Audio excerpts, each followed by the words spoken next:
ایک مستری کی کام سے بیزاری اور اکتاہٹ اپنی انتہا پر تھی۔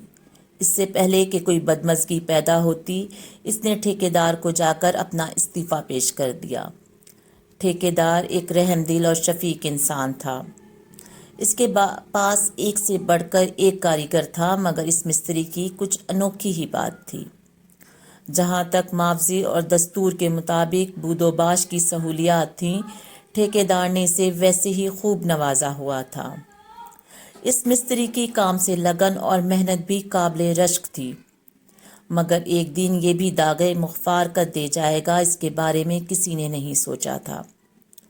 ٹھیکیدار نے استعفیٰ لیتے ہوئے مستری سے کہا، جاتے جاتے ایک آخری مکان اپنے ہاتھ سے بنا کر دیتے جاؤ تو میں یہ استعفیٰ قبول کر لیتا ہوں۔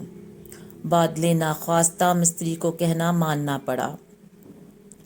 مکان کی بے تکی بناوٹ، اکھڑے پلستر، کٹے پھٹے رنگ و روغن اور دروازے کھڑکیوں کے شکستہ کیل و پرزوں کے ایک ایک زاویے سے مستری کی اکتاہٹ دکھائی دیتی تھی۔ صاف لگتا تھا کہ اس نے یہ کام فرض سمجھ کر نہیں بلکہ جان چھڑانے کے لیے کیا ہے۔ ٹھیکیدار کو مکان کی چابیاں دیتے ہوئے جیسے ہی مستری نے اپنے استعفے کا مطالبہ دہرایا، ٹھیکیدار نے شفقت کے ساتھ چابیاں واپس مستری کو دیتے ہوئے کہا، یہ تمہارا استعفیٰ قبول کرتا ہوں اور یہ والا مکان تمہارے لیے میری طرف سے انعام ہے۔ اب مستری دم بخود حالت ایسی کہ جیسے بدن میں جان ہی نہ ہو۔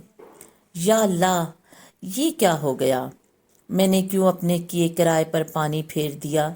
اگر یہی مکان میرا مسکن بننا تھا تو میں نے اسے اچھا کیوں نہ بنایا؟ لوگوں کی زندگیوں میں رنگ بھرتا رہا اور خود اپنے لیے یہ بدرنگی کر ڈالی۔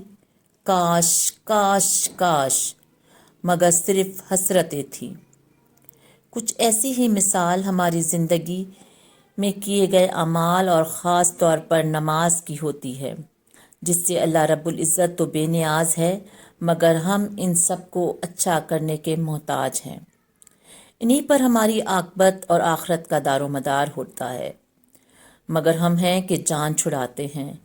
لاکھ سمجھایا جاتا ہے کہ اچھے طریقے سے اپنا فرض ادا کرو، اچھے طریقے سے پیش آؤ، لیکن ہماری سمجھ ہی نہیں آتا۔